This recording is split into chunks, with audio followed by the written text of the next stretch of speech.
Blog Talk Radio. Alternative facts.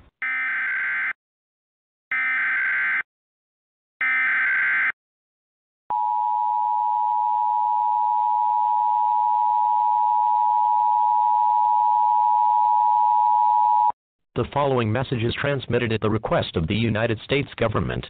At 12:07 a.m. Eastern Daylight Time, numerous unidentified objects of unknown intent and unknown origin were detected at high altitudes over multiple locations of Earth's outer space by the National Radio Astronomy Observatory, and these objects are presumed to be some form of controlled aircraft. It is not known if more of these aircraft will arrive, or if they will attempt entering Earth's atmosphere. United States citizens are encouraged to monitor local media outlets, as more updates will follow as information becomes available.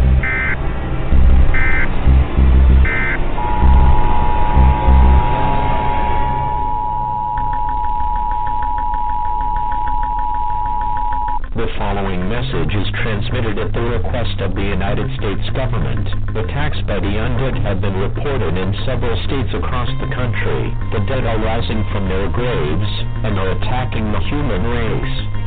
At this time, it is expected that more attacks of this nature will occur in several other states in the next few hours. The intent behind their attack is unknown at this time. He has been observed that a bike or exchange of fluids is a method of transmission. This is an extremely dangerous situation if they crave the taste of human flesh. It is not known whether this event will last for hours, days, or even longer. Stay calm, as authorities have been dispatched to deal with these creatures. An all-clear siren will be sounded when this situation is under control.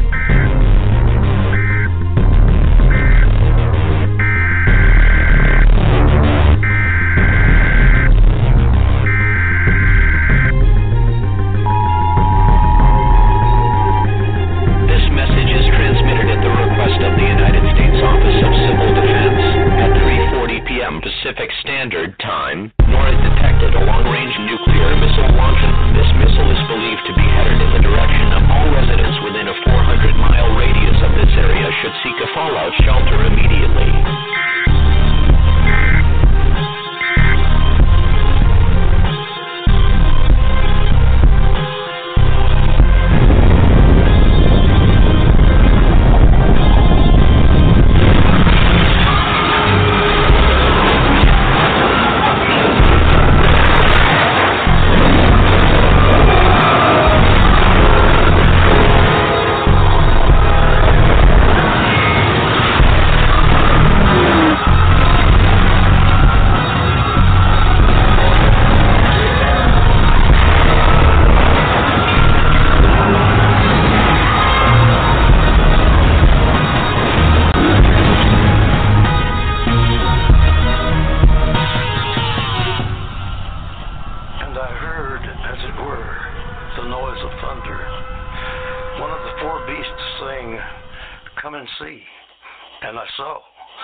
Welcome to Within the Chaos with your host, Rodney the Viking Shortridge, co-host, Melinda the Raven Jackson. Want to give a big old shout out to the Facebook paranormal groups that allow us to post our shows on their pages and helping us to get the word out about all of our guests. Also, a shout out to the Connor sisters. Hats off to Misty and Ashley. They are the founders of SOS Sisters of Salem Paranormal Research Society and host of their podcast, Paranormal Party. You can find them on Facebook under Paranormal Party. If anyone would like to speak to Black Diamond Paranormal Society, BDPS, to discuss your paranormal questions or issues, go to our website at blackdiamondps.org or email blackdiamondps@yahoo.com. As always, our services are free. Good evening, everyone, and thank you for joining us tonight. You can listen in by calling 516-387-1922, or you can go to the Vibe Radio Network website at blogtalkradio.com/Vibe Radio Network. For deep within the heart of the Appalachian Mountains, I'd like to welcome everyone and thank you for listening to Within the Chaos. My name is Rodney Shortridge, and I'll be your host tonight. along with my beautiful Raven, Melinda Jackson. First off, I'd like to give a shout out to my cousins up in Ohio, Jennifer and Joe Shortridge of 222 Paranormal. If you get a chance, check out their talk show. You can find them on Facebook under 222 Paranormal. Do you hear him? The Phantom is coming. Are you ready?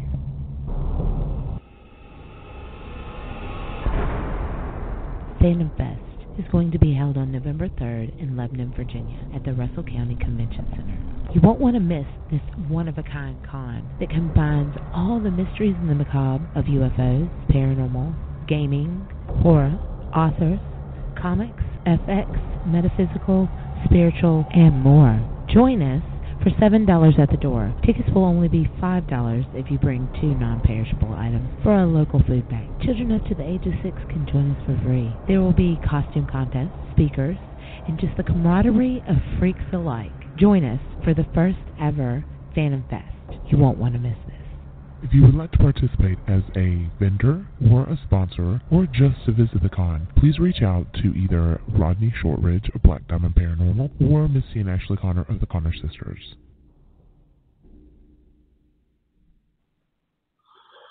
Well, Melinda, how you doing tonight? I'm doing all right. How are you? I'm doing. Well, tonight is our Halloween special, one of 2. We're going to have another one actually on Halloween. But tonight, our special guest, I'm so glad she decided to come back. I don't know why. I didn't pay her. I know a lot of people think I do, but I don't. It's all volunteer. And I got her name right, Varla Ventura. Did I get it right that time? Yes, you did. I got it right. Like I said, she was on a couple months ago. Mm-hmm. And Varla is the author of Varla Ventura's Paranormal Parlor, Ghosts, Seance, and Tales of True Hauntings. That came out this June of this year. She is also the author of 5 other books on spooky, ooky, I love that ooky stuff, banshees, werewolves, vampires, and other creatures of the night. The Book of the Bizarre. And Among the Mermaids, Beyond Bizarre and Fairy Tales, Pukas. I always get that wrong. Pukas and Changelings. I've always liked the Changelings. They're cool people. She can also be found lurking about the deep, dark woods and lakes of Minnesota on the Huntley Things and Hidden History. You can visit her online at www.varlaventura.net. So, how was your week? Did I already ask this? No. Okay. How was your week? Rough week, but what doesn't kill you makes you stronger. I understand that. Been there, done that. But sometimes when you have a rough week, what doesn't kill you makes you stronger, but it makes you want to be a killer. Yeah. Instead of how we talk about Halloween, let's talk about some killers. Or at least something about Halloween. But I'm going to go ahead and get her on. Enough of my shooting the shit with my mouth. It's my honor to welcome back the amazing Varla Ventura. And thank you so much for joining us again. And Dustin, Halloween, I can't believe, a lot of people think I have to pay people to come back. It really surprises them when I tell them I don't. I think you paid me in hair, didn't you? Sent me some hair clippings.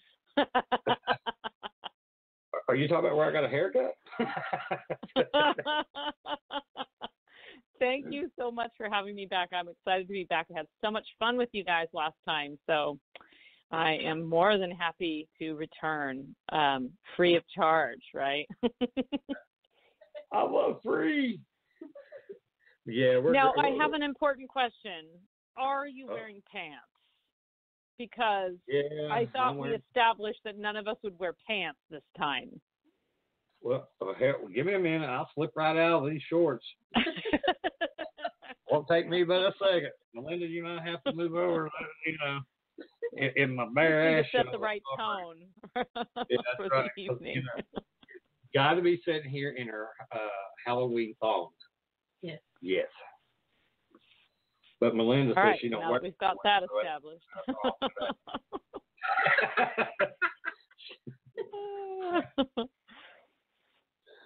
So how you been doing?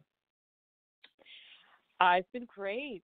This is my fave time of year, so I'm very happy to be just doing all the sort of preps. I've got a lot of kind of cool interviews and things like this, right? Just this week of Halloween, and trying to plan a couple different costumes for different events and things like that. So, and it's dark so early, and all the spooky lights come on. So I'm pretty happy right now.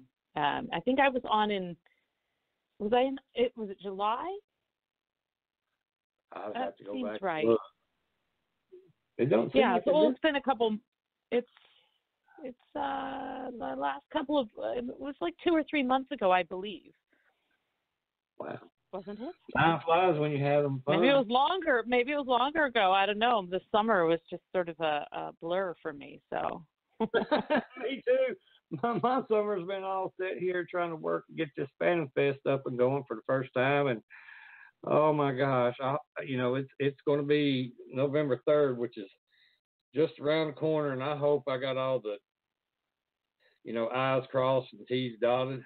Did I say it wrong?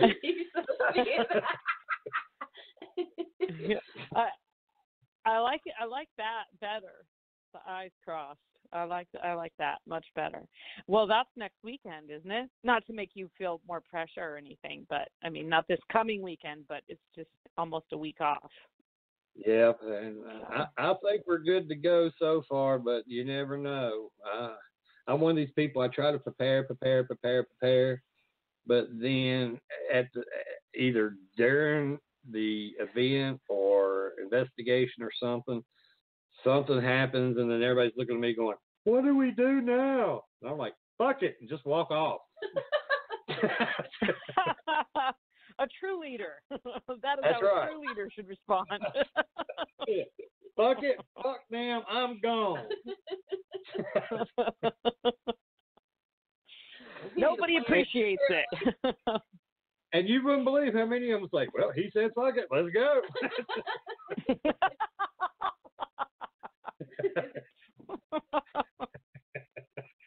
It's the truth, though. Give up. There's been a couple of times I've been fighting mad, and I'm just like, "Fuck it, fuck them all, I'm gone." And the house, whoever I'm in the house or whatever, they're standing there going, "Does he really mean that?" And then here everybody starts leaving, and they're like, "Damn, they're all leaving. He meant that." And then I'll go calm down, and I'll come back, and I'm like, "Okay, I'm feeling better now. We can finish." They're like, "Whoo." But then you're like, "Where is everyone?" Well, let's hope that doesn't happen to you.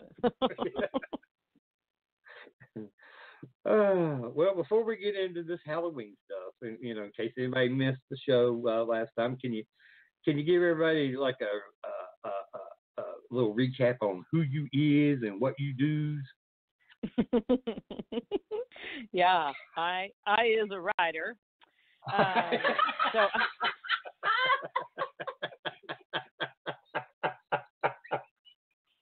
That was funny. You had that coming. I did have that coming. Yeah.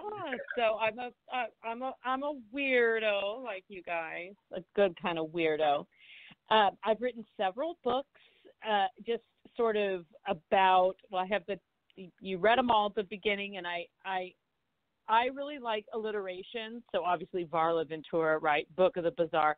So I apologize in advance because when you read it, it looks like I'm just trying to mess with people or do some kind of tongue twister. But I like my long, lengthy titles and a lot of commas. So I have written several books. I really am a student of folklore and some mythology. I wrote a book about mermaids called Among the Mermaids, a book about fairies, pukas, and changelings, about all kinds of wicked little fairy creatures. And we got into that a teeny bit last time, but there might be a couple fun kind of creepy stories we can. My most recent book is called Varla Ventura's Paranormal Parlor, and that's all about ghosts, seances, hauntings, the history of spiritualism, the use of the Ouija board, all that kind of good stuff. And then I have the 2 books of the Bazaar, and probably one on banshees, vampires, and werewolves. So those are all kind of, those sort of like weird, strange creatures and freaky facts and stuff. That's all my jam. And love Halloween, love all the weird stuff. Kind of grew up with a lot of, I don't know. My mom is very into tarot cards and the occult and things of that nature. So I certainly grew up with what I didn't know at the time was, a somewhat unconventional childhood. And I think that really kind of put me in the direction of, we would picnic in cemeteries. I watched, Addams Family on repeat, just a lot of that sort of what might be considered macabre, but, to us it was just totally normal. So, we weren't walking around cutting off the heads of roses and arranging them in a vase or anything. It wasn't quite that extreme, but, just that's kind of my background. I grew up in the foothills of Northern California, had a lot of unusual experiences there. And now I live in Minnesota, where I am continuing to have unusual experiences like winter. Yeah, being from Southern California and then moving to Minnesota, yeah. What happened? I've been to both. I say that like every January. Wait, what? How'd I get here? What happened? I'd be getting on a bus back to Southern California. Going back to Cali. Yeah, I'd be going back to California. California. Tupac. May he rest in peace. He has another album out. I don't know. He ain't resting too much in peace. We're still working. Okay, let me stretch out. So yeah, that's my weirdo background. I think you guys have we probably have a lot in common. I know last time we had so much to speak about, just between sharing UFO stories and strange encounters and investigations and all the things of that nature. And I not to brag or anything, but I actually really loved this kind of stuff even when I was a kid. And so I think that to me, I always just, it not necessarily was normal, but this kind of stuff didn't frighten me. So it's not that I'm setting out to scare people necessarily, although that might be a little bonus here and there. But mostly it's just that I've always been fascinated with these kinds of things, and been always sort of like an amateur anthropologist in some ways, just like kind of exploring all these different cultures and strange creatures and different practices and things like that. So you're I would say strange like us, but I don't find that we're strange. I think we're unique. I think they're strange. I think we're fine. That's right. Yeah, we're like similar strange, but like strange in a good way. Good strange. That's right. Well, let's get into this Halloween thing. What is Halloween, and when and where did Halloween originate? Is that a hard one? Is that a good one? Easy? Softball? That's a good one. All right. That's where the hell did this come from? So I'm just rolling with it. Well, Halloween originally, so many of the things that we think of with Halloween today have their origins and some of the very sensical origins.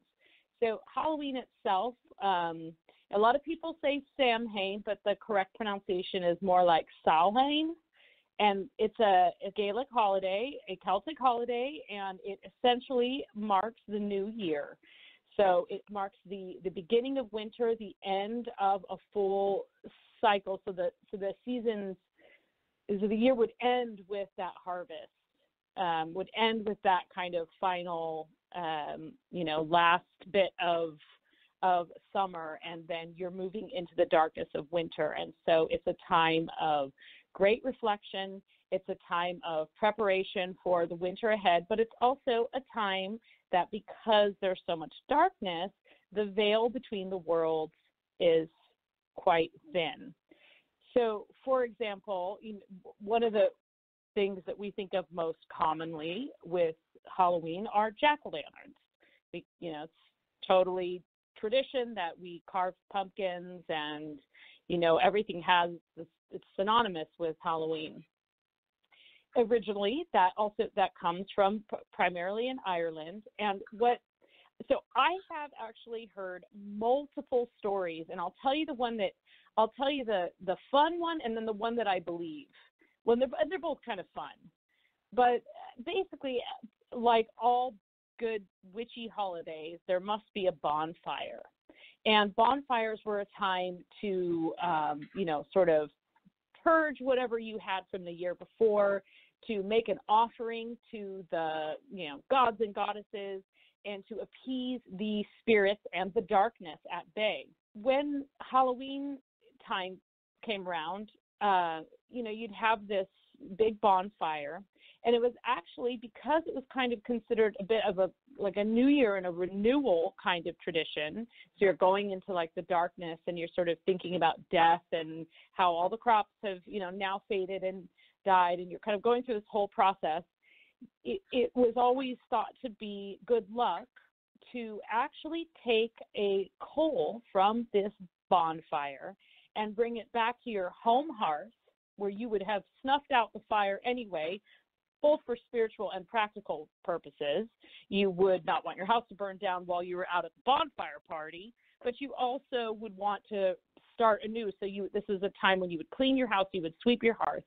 Then you would go home, and it was tradition to bring back like a burning, cinder from the fire, so that you could start your own fire in your own home, and thus begin the new year with great luck.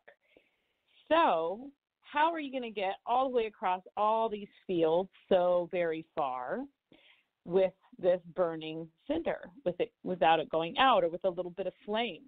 Well, you're going to put it in something that there's an abundance of. And in Ireland, that was turnips. And so people would carve out these turnips, and it became tradition to put this ember, this bit of fire, into these little turnips, and that would be sort of a lantern. And then gradually in time, you could see people walking with these wonderful magical lanterns back to their home hearth, where they would then take the fire, start their own fire. Now, there are other kind of funner, that makes a lot of sense. Like, to me, that's a very practical and still very, like, beautiful and kind of magical way of looking at it. But there's also the story of, Wicked Jack, or, you hear him called a lot of different things. But Jack was basically this character who was outsmarting the devil, or trying to outsmart the devil. And pretty much the only way to keep the devil at bay was to, put this lantern in the window that would be carved like a face, so it looked like someone was home, so that the devil would not think that the house was empty and wouldn't come into your house. Other variations of that include that Jack was in cahoots with the devil and got trapped inside a tree, and to punish him, he became this symbol. He had like glowing eyes and became this symbol of eternal hell and damnation. I can probably let you guess, or what brought that version of it on. Persecution of pagans, basically. Oh, no, that was definitely the devil who did that. But essentially, the jack-o'-lantern or the lantern was to ward off evil spirits, whether you think of it as coming from, this magical bonfire, or if you think of it as a way to kind of have a light in the window. I've also heard that it was a way to let people would carve these turnips and things so that you could see where your house was as you came in, as it's getting late and you're still doing harvest and it's getting darker and darker earlier. You need to be able to see your path, and so they were used as lanterns. Now, when the Irish emigrated to the United States and mostly in the 1800s, they brought this tradition with them. But pumpkins are native to the United States and in a far greater abundance than turnips, and they make a better vessel because they're bigger and they're, that you can do these fancy little faces. And so that's how we kind of evolved to have the jack-o'-lanterns that we have today, that we still like to have out to sort of, and I'm sure we've all heard, you got to, light it so the trick-or-treaters can come, but also so that you sort of ward off any evil spirits from crossing over your threshold into your home. Okay. Well, why do people celebrate Halloween? And why do people still celebrate it today?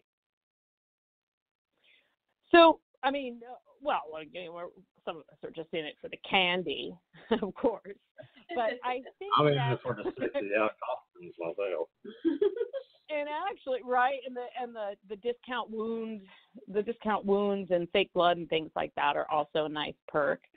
But I think, and even trick or treating.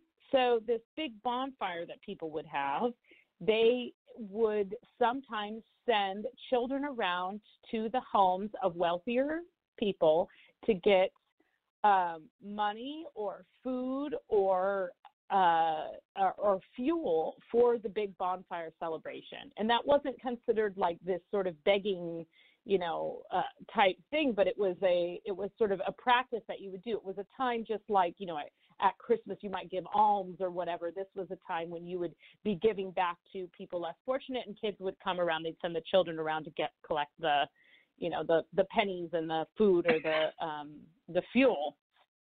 So that actually sort of evolved into trick-or-treating, where you went from, house to house and asked for this, contribution to the sack that, once upon a time used to be shared. Now we just all hoard our candy or, wait until the kids are asleep and pick out all the Snickers or whatever it is that that people do.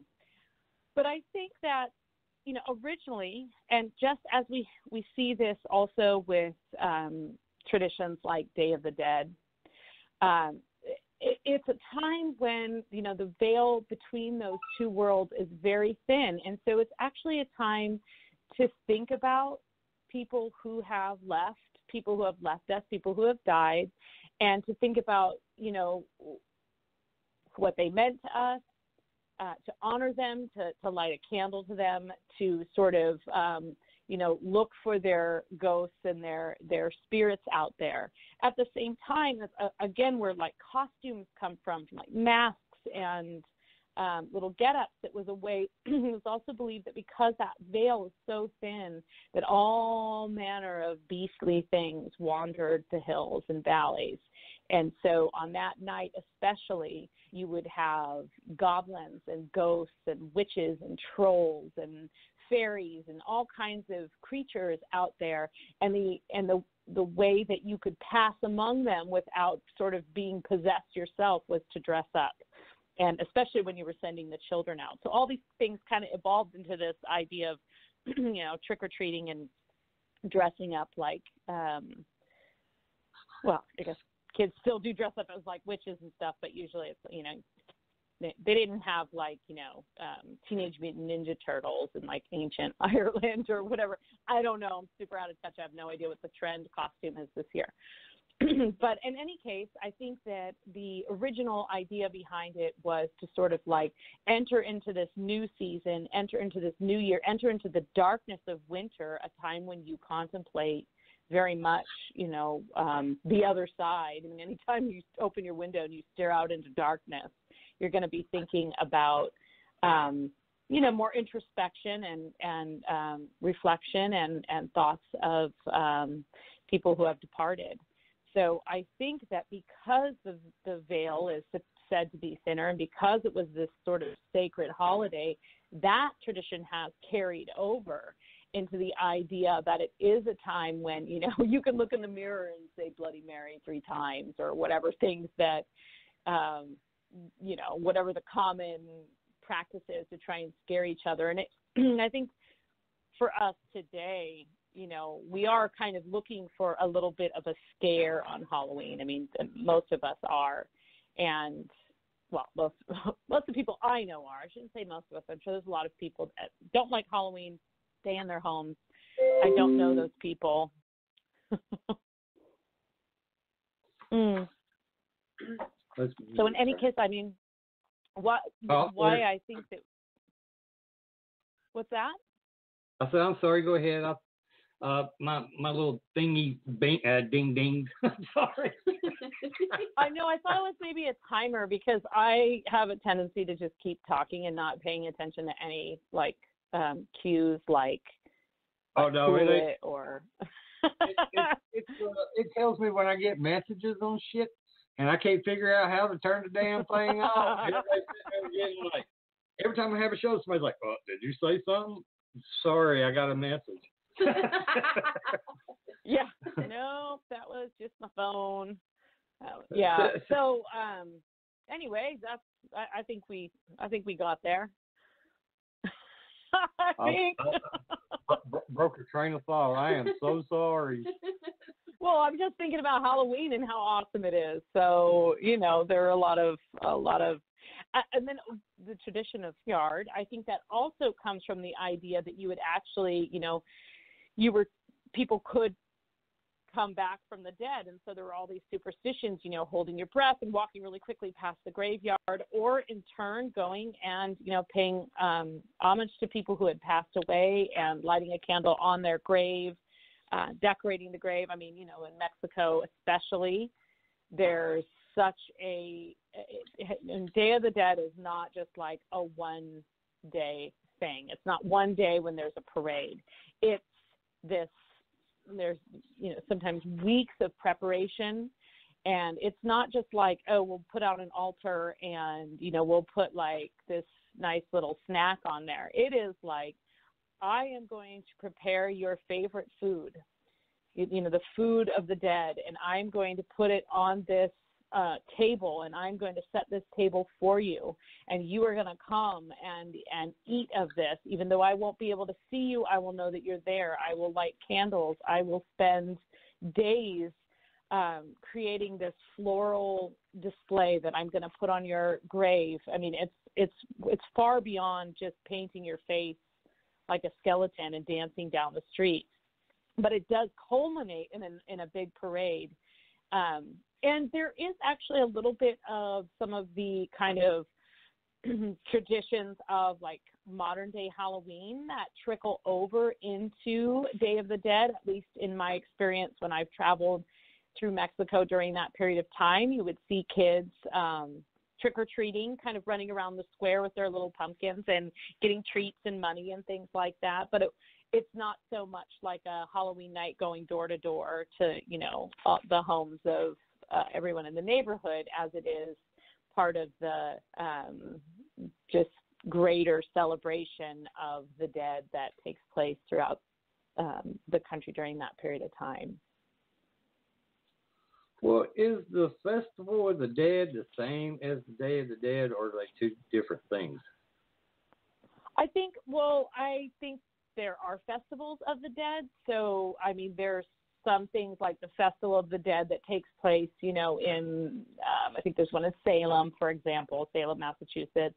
And that's a bit more of a hybrid Halloween party / a lot of things happening, such as dumb suppers, which are these basically you have, I mean, it's a hybrid of that kind of taken from that tradition of creating food and and laying out food and drink for someone that you love that died. You have a dumb supper is basically, or sometimes it's called a silent supper, or there's other names for it, a dead supper. And you'll have a nice table, and you have people, you invite people, and they all invite a loved one who has died. So they invite they invite somebody, and they set a place for that person. So, you get 2 seats, one for you and one for the spirit of the person that you're honoring. And you lay out, a feast, but you don't, and nobody talks. So, essentially everybody kind of joins, and then the party starts, and nobody talks. You are basically having a conversation with your deceased relative or, friend or whatever it is that you're honoring there. And one of the reasons you don't talk is because you don't want to influence or interrupt the flow of what other people are saying and thinking and conversing with their own, the spirits that they invited. So it's this kind of cool thing because you are in like-minded company essentially. But it's also can be very cathartic where you are actually able to, now I've never done a big formal one, but I have had times where I have, laid out an altar and made an offering and written letters and things like that. And it can be very cathartic to help you communicate, because when somebody dies, there's so much left unsaid. There's so many things that if you just had that one more day, and this is a way to almost get a little bit of healing and closure with that kind of like that one more, the last thing. If you could just say one more thing, what would you say? And it's a really beautiful thing. And I think that all of these traditions have their origins in something that is really quite profound, and that is the idea that you really can communicate with people from beyond the grave. And whether that is just bringing you solace and comfort, or whether you are actually able to establish that communication, it's different for everybody. Mm-hmm. Yeah, that's true, because I'm pagan, and I do an altar in my house, especially for my mother, since she passed 4 years ago. So I will put her picture up, and her favorite flower was a yellow rose, and I'll put like her favorite food and stuff like that. Yeah, and it's something that comes, I don't know, have you ever found, because for me, obviously we all know more than one person that has died. So there are times that I feel particularly connected to a certain spirit or a certain person, and so I might like make an offering to them for like 2 or 3 years in a row, and then I just sort of feel like, oh, somebody else needs my attention. And other years I've just done a full on, like, I'm going to write down the name of everyone that I love that I've lost. So I think that's probably something very personal to each person, and to just kind of to the experience. But I think it can, for some people it can be as simple as a thought, and for other people it can go, to the full scale. But what's interesting is that, like, so for Day of the Dead, you actually have 2 days. So the official Dia de los Muertos is November 2nd. And then on November 1st, you have also sort of the day for, like, children and lost souls, people whose families aren't there to remember them, who aren't there to, or, maybe they're those are the graves that nobody's lighting the candle on. And so people will join together, and that's the day to sort of honor the children and lost souls. And then on November 2nd is sort of the bigger, kind of grander, more encompassing holiday. And actually that's, usually the parade typically begins the night of, well, what would be considered the morning of November 2nd, but the night of November 1st, and often culminates in a graveyard, you know, on, you know, at like midnight or something on the 2nd. And I've been in a couple different situations where, you know, this parade and this revelry and everybody's, you know, partying and then, you know, dancing around, and then you get to the cemetery and it sort of calms down, and then it just becomes just a completely different experience. It's very sobering, very somber, and very serious. It's not, like I said, it's not just all about like the skeleton dancing down the street. But I saw this outrageous thing, actually, on the subject of Halloween. And, well, I was outraged, but, you know, that there's this, I don't want to call it a petition because it's not actually a formal thing, but it's based, you know, all these parents are trying to say that they want Halloween moved to the nearest Saturday. So instead of having it be on the 31st, it's going to, they want it to be on, you know, whatever Saturday is conveniently around that. Now, I get it, right? You know, your kids are up late. They're eating a lot of candy. They have to go to school the next day, blah, blah, blah. But I just thought, wow, that is just like such a wet blanket, you know? Like, you already have parties on Saturday.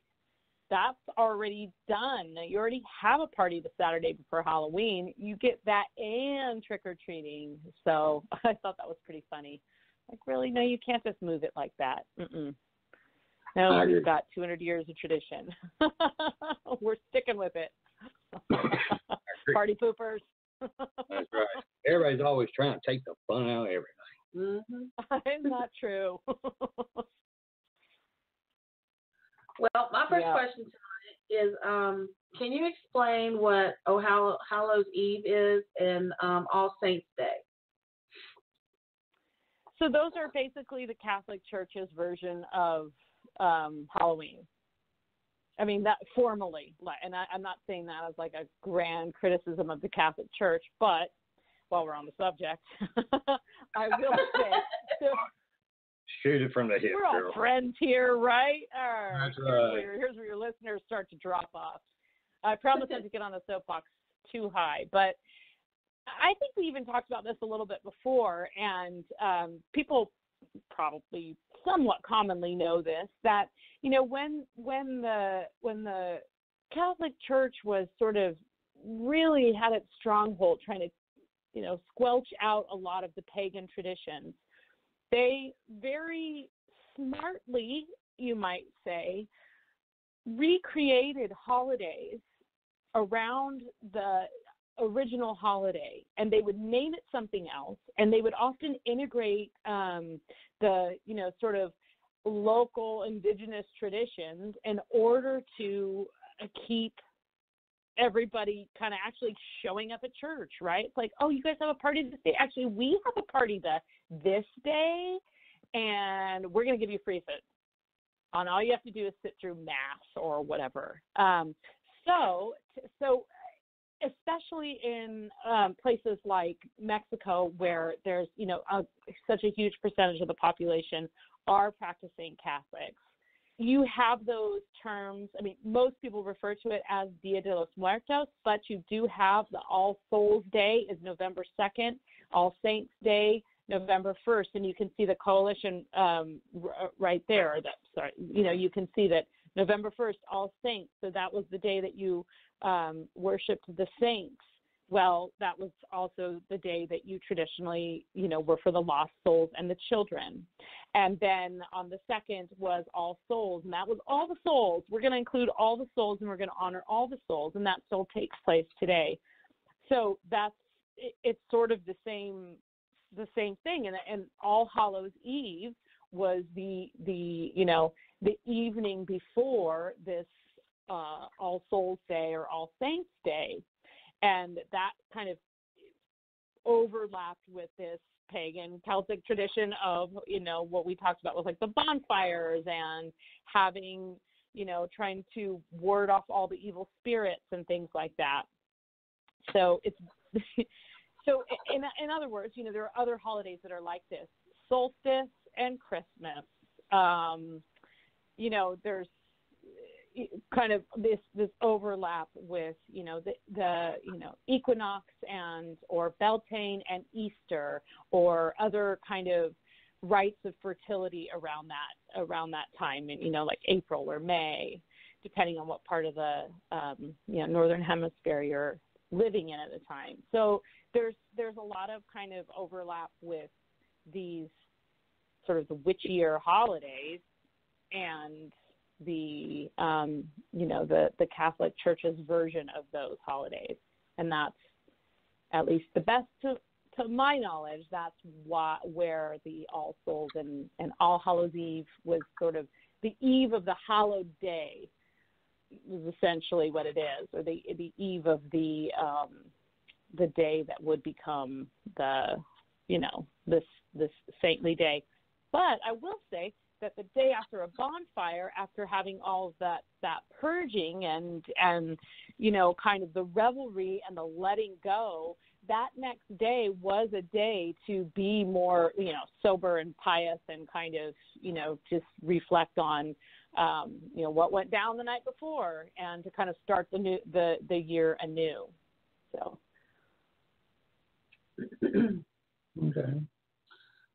Well, can you describe and explain where the symbols of Halloween came from, such as, you know, the colors with the orange and black, the black cat, owls, the cauldron? Yeah, well, I actually heard of a game, a Halloween game, a traditional Irish Halloween game that I had never heard of before.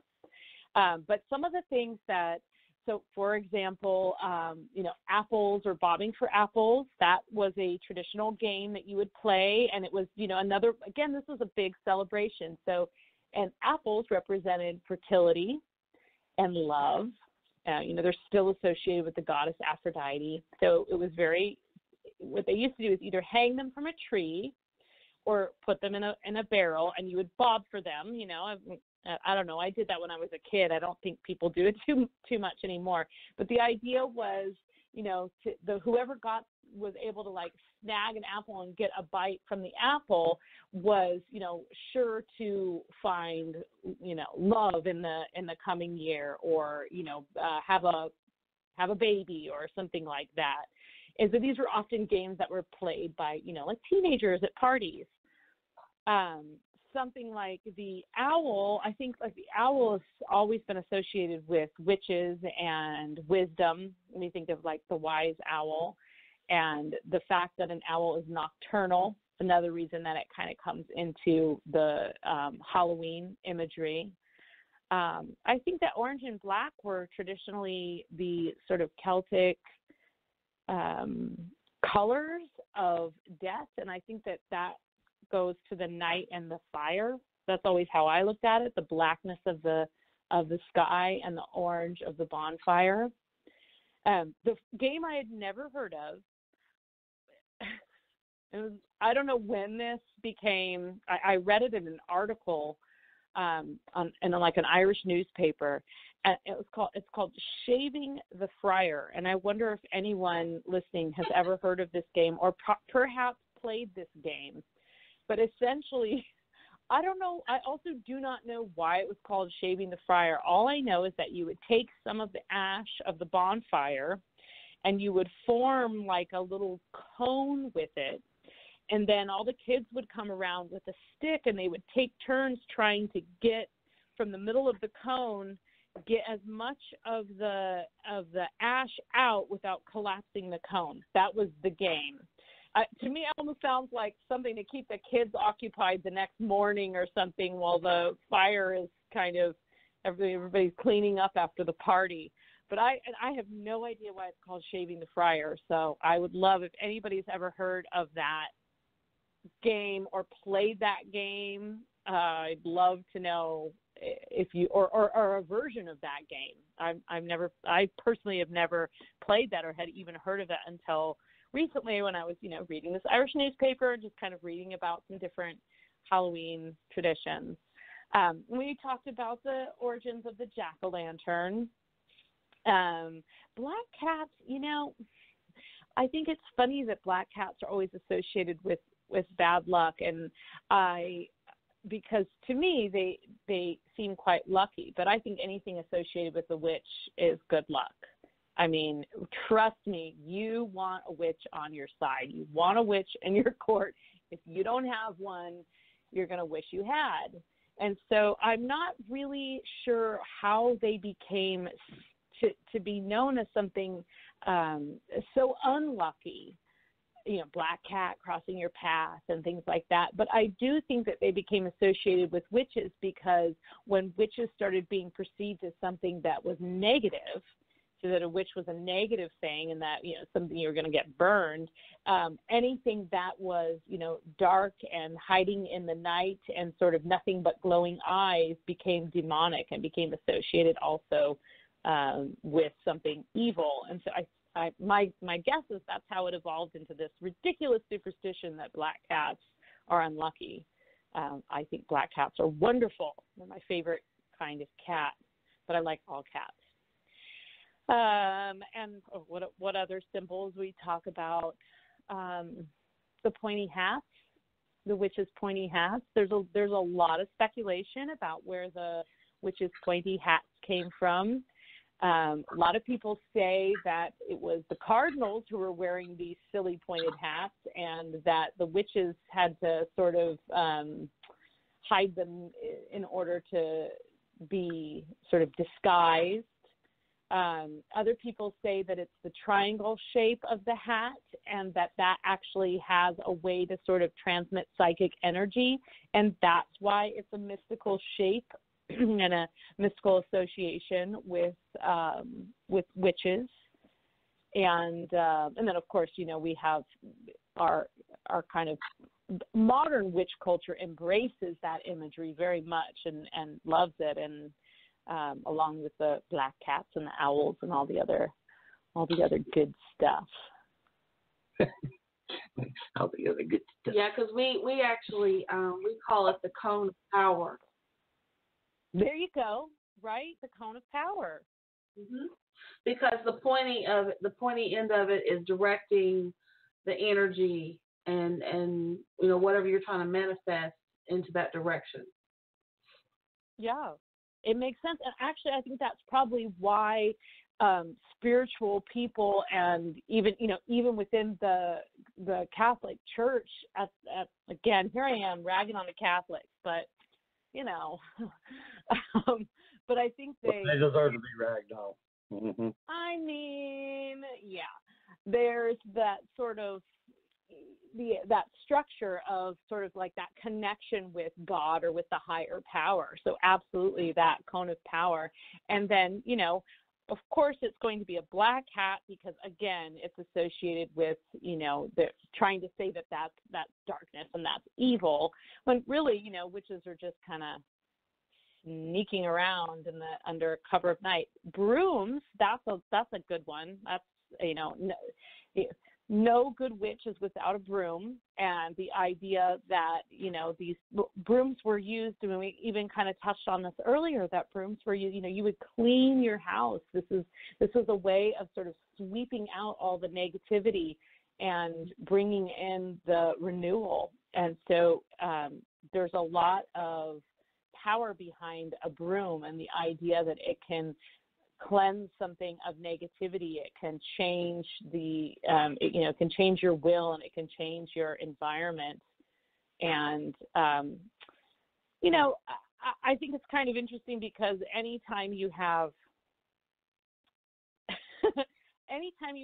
basically, women in power, then there's going to be this assumption that they're riding something to get there. I think that is, the idea that a woman's got to ride this broomstick, which is this kind of, phallic-y sort of symbol in order to actually get her power is, it wasn't always a broomstick. It used to be the devil or some kind of troll that you would ride on the back of when you were out on dancing around the bonfire at night.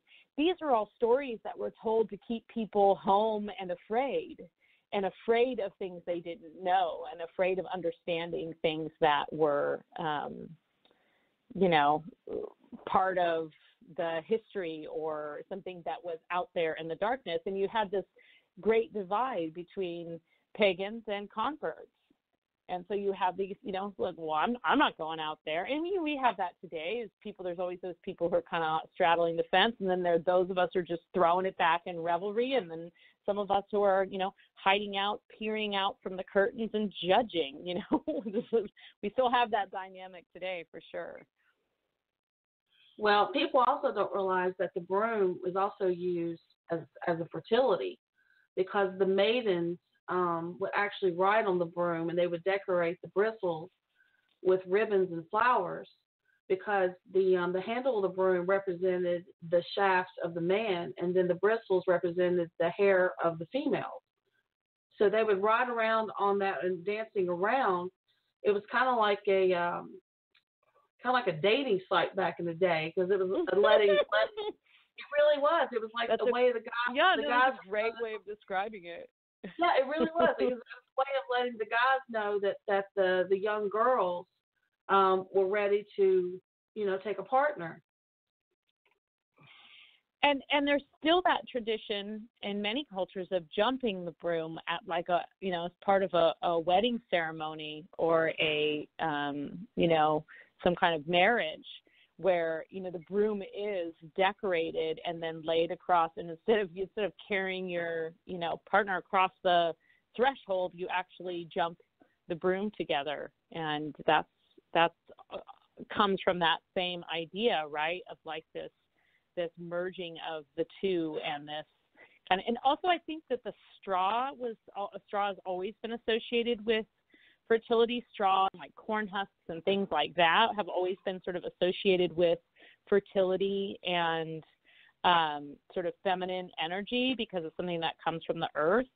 So you had a lot of things, deities and little like dollies and things like that were made from straw or wheat that were also associated with fertility. So totally makes sense that it would kind of evolve into this symbol that was synonymous with magic and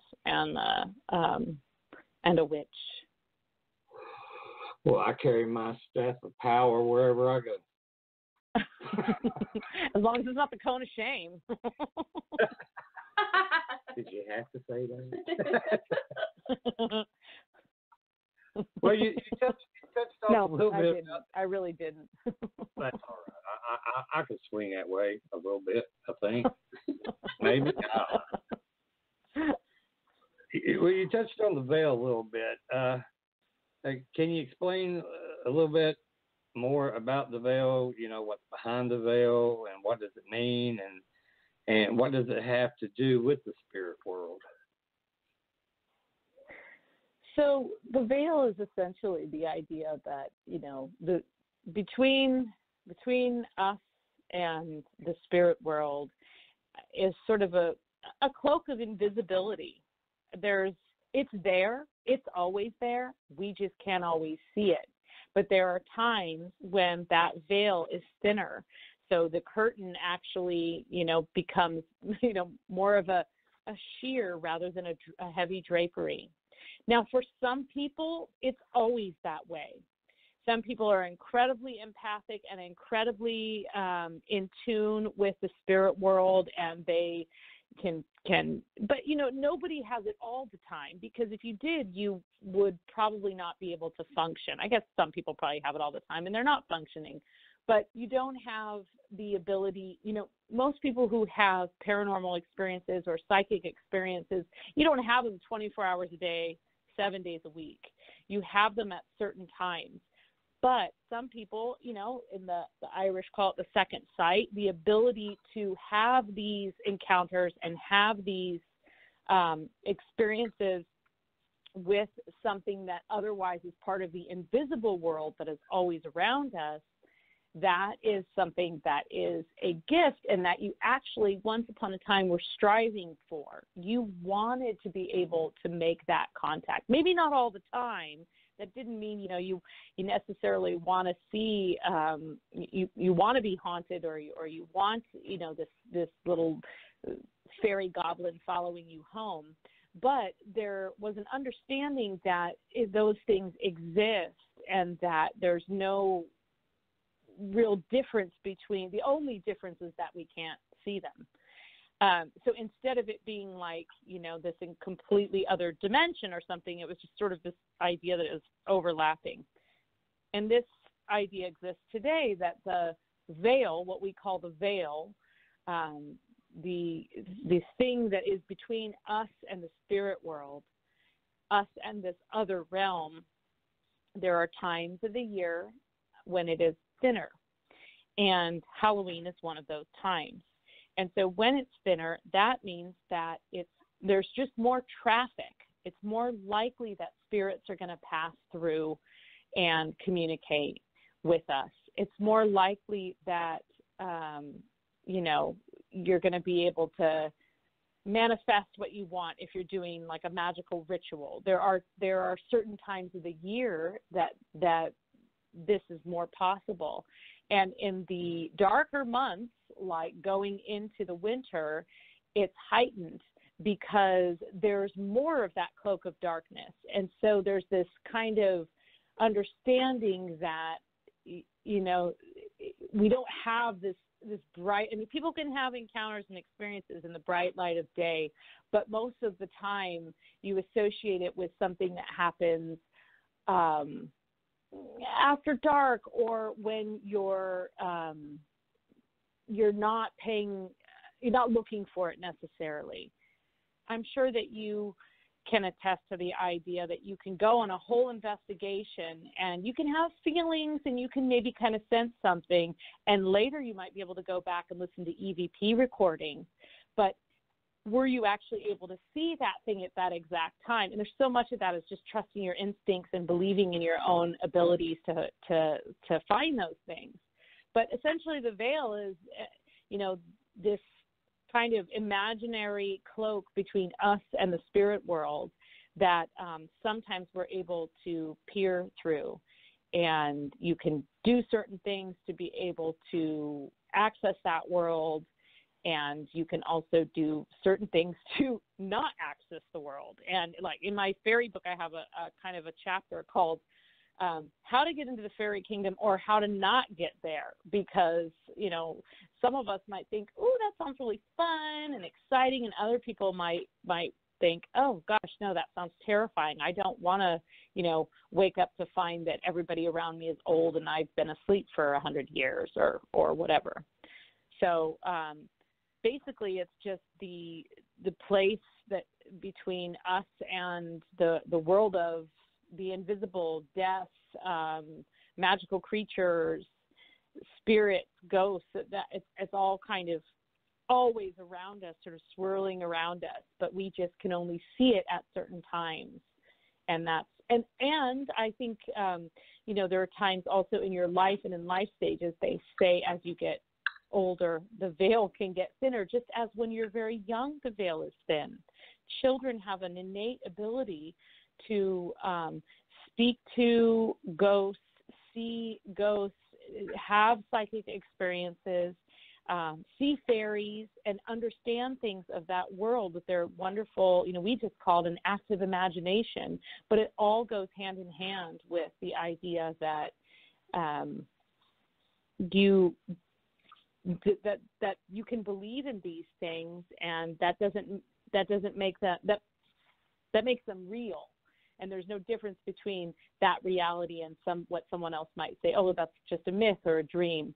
And also as you get older, especially toward the end stages of your life, it's very common that people will see, they'll start seeing a loved one. They might start seeing their mother, or they might start seeing, calling somebody by a different name, or asking after someone, and that's extremely common. And so many people dismiss that and say, oh, well, there's just something happening in the brain, and they're, because their body's fading. But that doesn't really makes more sense to think, the veil is thinner, and now you can see that she is actually waiting just over there for you and not rushing you. But it's a comfort to know that as you are approaching this terrifying thing of death, that you might actually be reunited with someone that you love, and that is a great comfort. So whether there's a scientific reason for that, I'm not a scientist. I'm a believer. So I'm a supernaturalist. So I think that people see these things because they're there. And I don't just dismiss them as the ramblings of, an old person or a young child. I think they're there, and they're there for a reason. I agree with that. Well, is there any evidence of any human sacrifices during Halloween celebrations? Well, I mean, I think she's like, well, you want to give her that. I mean, sure, there's probably some evidence somewhere. I can't rule it out entirely. Man, although that wasn't traditionally a Halloween bonfire, that was something that was usually associated with fertility and the rites of spring. There is a little evidence to suggest that there were the ancient Celts did practice some sacrifice, but the evidence just is in the written record, and also the archaeological record showing remains that seem to be part of like something that seemed like a sacrificial grave or something like that. And I'm sure, in other cultures, ancient cultures, I'm sure there's plenty of examples. But the idea that, basically witches are just out to kill on Halloween night, or that, there's this idea that there's some kind of satanic element to it. I mean, I don't even know what that means, like a satanic element, that there's, but again, these are ideas that are planted to scare you into going to church the next day to repent your sins. So those are ideas that were put there in order to instill fear in something that you didn't know or understand. And I still think that happens today, that, we immediately go to Satan worshiper or witchcraft without any real understanding of present company excluded, and of course all the listeners, but without really any real understanding of what, a witch's creed is to harm none. So it's far from the extreme example of actually, in cahoots with Satan and plotting, a great murderous rage or anything like that. Not saying that there isn't a time and place for a good hex now and again, but by and large, you're generally, not out there to commit some kind of ritual sacrifice. So, I mean, I'm sure there are plenty of examples of like drinking blood out of skulls and stuff like that, but not really with like the traditional kind of origins of Halloween as a Celtic holiday. Okay. Well, horror movies are very popular. What is your opinion on why we like to be scared so much?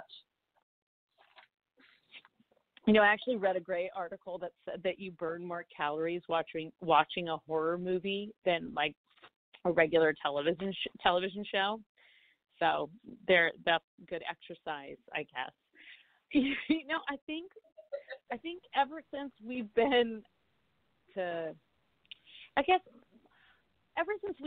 been able to contemplate our own death, we've had wonderment about that and questions about that. But I think I can only really speak to my own, I guess I just really like that it's the same feeling that you get when you are riding on a roller coaster or some kind of, not everybody likes horror movies and roller coasters. I'm just speaking from my own experience, that sort of rush of adrenaline. And I think there's something about the collective horror movie. And if you think of horror movies not as like you're home alone watching them, which is now kind of like the more scary extreme, but when, there were, horror movies hit cinema and people are in this collective, this room together They're all watching this thing. They're all kind of going through these sort of peaks and valleys of emotions as they're, wondering if the vampire is actually going to rise again. And so you're having this shared experience with a room full of strangers, essentially, except maybe, someone sitting next to you that you're ideally clinging to at the scary parts, that you have this kind of shared experience. And when you come out of it, you go into the light of day to the lobby, it's like, whoa, that was really intense. And I think kind of especially with movies like in the 70s, like with Halloween and some of these like real kind of next level horror movies that were coming about, again, you had this experience where it was like, okay, let's all go together. Like, some people are shrieking and they're hiding their face, but they're also looking. Other people are just like white knuckling it. Some people are laughing, and you still kind of have that. Now today, probably the scarier thing would be to be home alone watching a scary movie, because that's almost like more scary than, going to this theater where there's like somebody on their cell phone in the back or whatever. But I do think that anytime and you can even have this with like horror books as well, because you're maybe not all reading it at the same time, but there are other people out there that have read this and have gone through this experience. It's like falling down this hole and then clawing your way back up and then slipping a little bit. And then, the whole time you're thinking, would I survive? Who would I be? What horror movie character would I be? Would I be the person that, trips in the graveyard because I'm wearing stupid shoes? Or am I the person that, makes it and, kind of, I'm the hero? Or am I the slasher? Like, who am I in these things? And I just think it has something to do with that it's bonding and it's intimate to go through something like that together, where you kind of come out and you're like, okay, we need a drink or we need a coffee or we need to walk this off. Like, what just happened? That was so scary. And it's a way of being sort of really intimate with people without actually having to expose too much of your shouldn't be exposing yourself in a movie theater. Some of the things that come out of my mouth sometimes, I'm thinking, why did I put those things together? Exposing yourself in a movie theater, it's like sound bites. If I have any enemies out there, they'll really be able to get me tonight. But I think that for me, like, that's a big part of it. It's I don't have that many people that really like good horror movies, except for like all my sisters. We all love horror movies, and there's just something so fun about going through that experience and then kind of coming out, and then it's like that you might have a nightmare that night, but you're gonna do it anyway. It's like you're a glutton for punishment. You're just gonna see if you can get through it. I think I've exposed myself at a couple of theaters. Mm-hmm. I don't give a shit who's listening.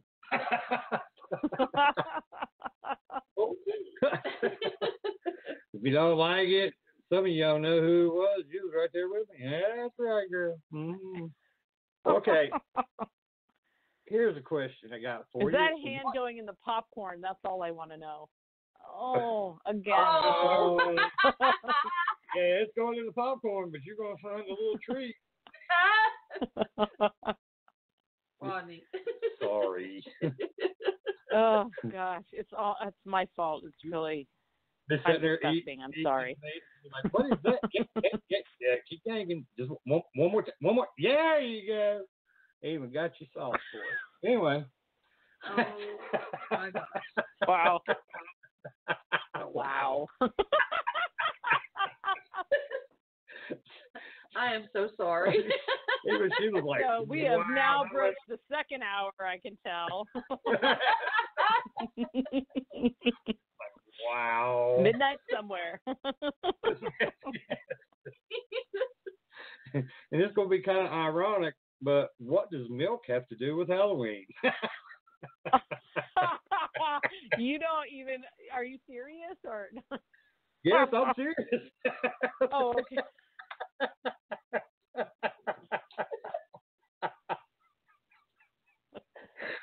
Cream me, baby. Cream me. Wow. Okay, everybody. Good night. Wow.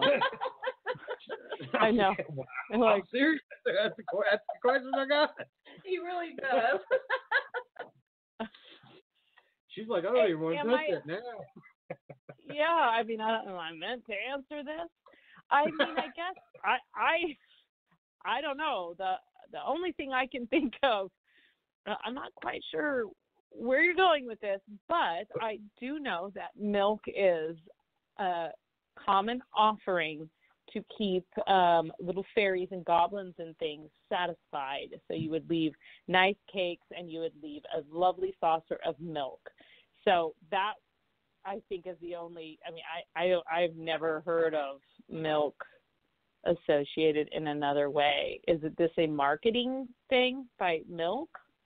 No, it's actually a historic thing that I looked up, and it didn't really go in detail, but it was just talking about how milk was an offering. Yeah, I mean, that makes sense because I have actually found, I have never found that specific, like, associated solely with Halloween. However, I have found many times the example of leaving milk as an offering, especially for fairy spirits, and especially in Ireland and Wales and parts of Scotland. In the rural farming communities, it was something that, milk was considered this sort of precious commodity, and you would, something that you could nourish your children with, and that you had, if your cow dried up, like that was, sure famine, or you could live on bread and milk, and that was enough nutrition to get by through all your toiling days. And so to leave something that precious, it could be wine, it could be milk, it would be a nice cake that you've baked. It was never leftovers. It was never scraps. It was always this offering, and you would give it to, especially to the house fairies or the barn fairies. And you would leave it to the hobgoblins and the brownies, and you'd leave these offerings, and they in turn would protect your crops and your animals, your livestock, your household, your children. They would help you clean, all different kinds of things, but you had to leave this offering on a regular basis. So it makes sense that you would also leave that on Halloween night when they're out and about, and it's a way of kind of keeping the evil spirits at bay. The other thing that I have heard that would be done with milk in sort of a ritual form would be to leave it out, and if it was curdled in the morning, it was a way of knowing that your luck was going to be bad. So it was a kind of used in like a fortune-telling fashion. So, curdled or spoiled milk would mean that the fairies have gone against you, or, the little people have gone against you, and that your luck had taken a turn for the worse. So all of those things very likely could have been done as part of the Halloween celebration. Okay. Okay, next question is, what is a soul cake? A soul cake. Well, did we talk last time about like the sin eating? I think we did, where people would put like bread and then that they would eat that and eat the sins of the dead person so that they could go on into the afterlife sin-free.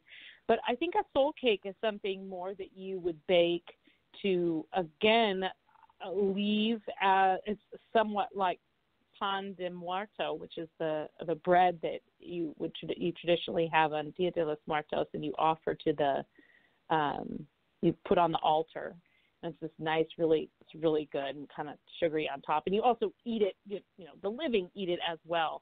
And a soul cake was something that you could create in a fashion in an offering. Now, some people had, very controversial recipes for soul cakes that might involve bodily fluids. And it was all, again, a way of sort of appeasing spirits that would be, looking for, they're hungry, they're roaming, they want something to eat. Oh, okay. Okay, now this next one I want to ask you, I'm not for sure if I'm pronouncing this right. You do know who you're talking to. So, who are the Ishi?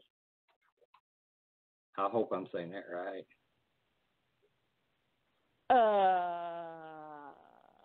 Can Apparently. you spell it? No. Well, then, I can't Well, help you. on the Next paper. question. on the paper I've got is she. Ishi. E-I-S-E. I mean, I-S-H-E. Shit. Damn it. That took me a long time to get there, didn't I? Boy, I got quiet. I've really fucked that up, didn't I? Damn it. Yeah, I'm sorry. I don't know what you're talking about. Okay, next question. I feel that I should somehow. See, even spell check, I'm like, I kept going. I'm like, please help me with, and even spell check's like, fuck you, man, when you don't even know what you're talking about. Okay, if anybody out there knows what I'm talking about, if I'm mispronouncing it, please send me a message. I would greatly appreciate that. Help us learn tonight. Yes, yeah, help the big guy. He needs it a lot. Okay, what does the pentagram have to do with Halloween? I'll just go to the next one then. Next question. Okay, then. The pentagram is a symbol that is associated with witches. It's a magical symbol. It has, the four elements. It's basically a star inside a circle. So it has the 4 points are the 4 elements, and then the highest point is considered the self or the spirit. And that's essentially what the pentagram represents. So it's sort of an earth symbol, an all-encompassing symbol of spirit and air and soul and fire and water and everything combined together. And it's a symbol that has traditionally been used by witches, especially modern-day witches, and as a means of protection and as a means of power. Because Halloween is traditionally a witch's holiday, it's got a natural association with the pentagram. And there's upside down pentagram does have nothing to do with the devil. It has to do with the inversion of that power. So depending on which way you want to focus the energy. And if you wear it, you can wear it one way or the other. It's got a good association with Satan thanks to heavy metal. So we have that kind of deliberate association with the devil. But it really has, it's not bad luck to have it upside down. It just has to do with the direction of the power and the intention behind it. I wanted to tell you something. When I wear my pentagram, especially around here, because, it's primarily Christian country, they don't realize also that the Christians used the pentagram back in the day because it used to represent for them the 5 wounds of their Christ. Ha! To take that. Yeah, well... Take that, Chris. I have what the one that I wear. I have a ring, and you can wear it, 2 different ways because it's a circle. So you can just put it one way or the other. But the top of the star is either facing away from you or facing in. And I've never had anybody comment too closely on it. But I have had people comment on just wearing a pentagram in general. And I remember one time I was in my 20s and I was strutting around San Francisco, just, like a badass. And I'm wearing this big old pentagram on my neck and just thinking I'm like, all good, nothing wrong with me, right? And so I cross into Union Square and this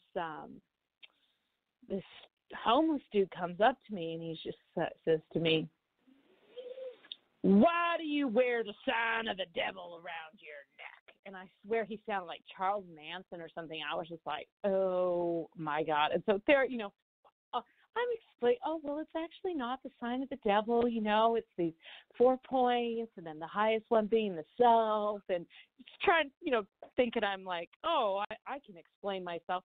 And he just looks at me and says, but why do you have the sign of the devil around your neck? And I swear if I could sample that as like an intro to next thing you know, you got some like heavy metal guitar going or something like that. It just becomes this whole kind of song in my head, and I hear it over and over again. And I kind of laugh at myself because I think I thought that I, was going to educate this person on what I was actually wearing. And really actually, as I have gotten older, I realized that I was really probably wearing it with the wrong intent. So I was walking around to say, like, yeah, I'm a witch. What you going to do about it? Instead of being just, being myself and sort of using that as a symbol for my own power, I was sort of showing off with it, I think. And so I think that was a fair question from that gentleman that day. And I've never forgotten it. I always kind of laugh about that, and that's in my head a lot. Okay, my next question is, how do souls escape purgatory? Wow. I guess, first of all, you have to believe in purgatory. So I personally don't believe in purgatory, at least not in the traditional sense. I don't think if you, don't do things right, you end up in this kind of trap space. I actually don't think that that's, and I think I'm not the expert on this. There are a lot of people who have had a lot of fizz, especially investigating, that believe that there are things that are trapped and that are, trapped in a house or trapped in a time and place, and they're sort of doomed to repeat that. I actually don't think that that's the case. So I don't know that I really believe in a purgatory. I think that there's a message there, and it's a message for the living. And more than one living person can see that message, and that spirit of that person can keep coming back or can choose not to leave because they want to experience this or pass this message on, whether it's an angry message or a joyous message. But I don't actually think that souls get totally stuck. And I think I'm probably going to piss off a lot of people by saying that. I don't think that souls can just get like stuck and they just sort of roil around until finally, a virgin cries on their grave and then they're released. I mean, to me, that's kind of I just don't think that that's the case. So I can be released from purgatory because I don't believe in purgatory, unless you consider modern day life purgatory. Because I think you have to be conscious of the hell that you're in. That's the idea of hell. So I actually don't really think of it in that same kind of traditional sense. So sorry if you are in purgatory, you're shit out of luck because I can't help you. That's funny that you said that. My grandmother, she told me that this is purgatory. This is our hell. She didn't believe in heaven or hell, but she said if there is one, we live it right now. Right, and even more so probably in this modern era. I mean, what are symptoms of being in purgatory? Completely trapped in doing the same thing day in and day out. Lots of us have that job. Being so self-absorbed that you can't actually break free from, your cell phone is your purgatory. You're chained to that device. You know, you can't escape that. You're in internet purgatory.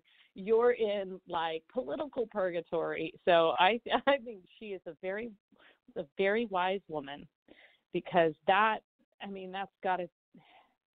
How could anything be? And I want to sound like a pessimist. I mean, there's so many beautiful things about life and this wonderful, weird, modern world we live in.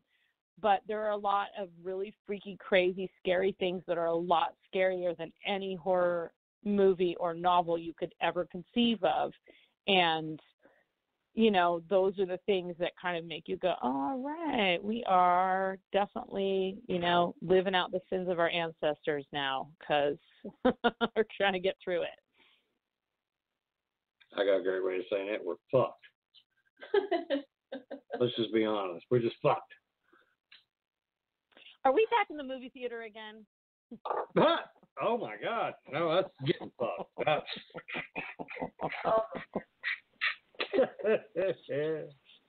the reason why she loves coming on our show. You know, you're not going to want me back for Christmas time. It's going to really offend people. By then, we'll be far too comfortable with each other. I think I said that before earlier. I don't give a fuck. I'll say it again. I like that about you. Yeah. Well, I'm serious. I mean, I've learned, you know, hard lessons through life to not give a fuck what other people think or say.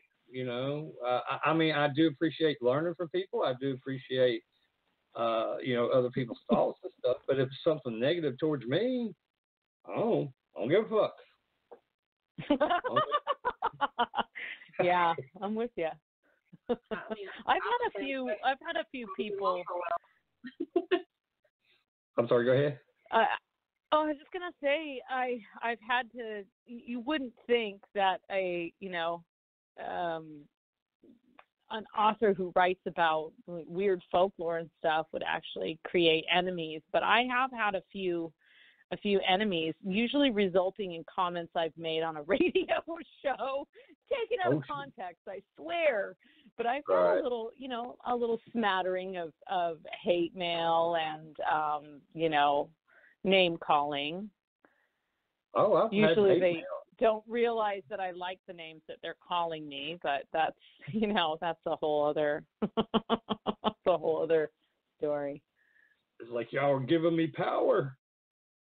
Yeah. I love when they tell me I'm going to hell. That's the one I like. I say, no, I'm going to stop off in New York first. I love that. I was like the perfect comeback. If I'm going to stop off anywhere, it'd be Vegas first. Okay. I've never been to Vegas. Love it. Great place. But I've actually even had death threats. Have you? Yeah. Because of my political and religious views. I mean, even today, with like with these bombs going around, I actually had someone send me a message saying they were surprised I haven't got one yet. Really? Yeah, I'm like, well, tell them to send it on. I'll be happy to call the fucking Secret Service and get me some protection too. That's better than a rubber.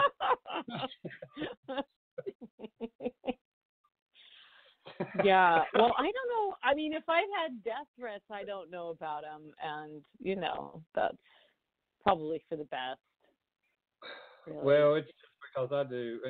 Like she said, we live in a very Christian area, very Bible Belt-ish, very redneck, very ignorant people. And when I start voicing my opinion about something, whether political or religious, oh my God, all hell breaks loose. Man. It is so funny. And even people in my group are like, I can't even get damn 5 comments on something. You post one thing up, and next thing you know, you've got 1,000 people raising hell. That one, you had 430 some in one day. Yeah. But hey, that's good stats, though. Those are pretty good stats. I think that's the other part of hell, though, right? Like you have people who will say things to you, they would never say to your face. They Oh, would yeah. never say that to your face. They would never get in your face and say it because, you know, they're just hiding behind this screen and making comments and, you know, say, and then that's all my, you know, the extent of my sort of like my hate mail and stuff all came, you know, all through like filters, through you know, I actually have a lot of protections in place so that I'm a little hard to trace for that very reason, because I don't really need somebody like looking at my name and finding my home address and, you know, I don't know what, standing dressed like a clown underneath a tree out front or something. I just, you know, there's like, it's just well, see, that's the thing, you know, anonymous. I'm very liberal about things, but I do have that little bit of redneck side of me, and I let them all know straight up.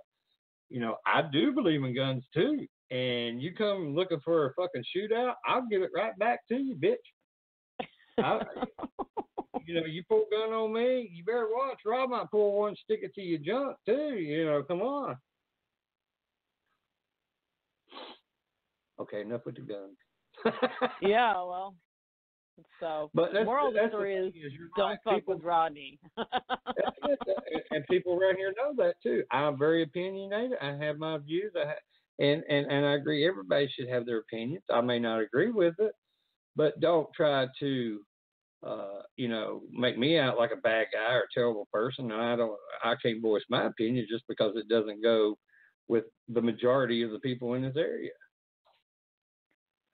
You know, I really dislike Facebook for one particular reason. Every time I go on there, it just makes me like people less.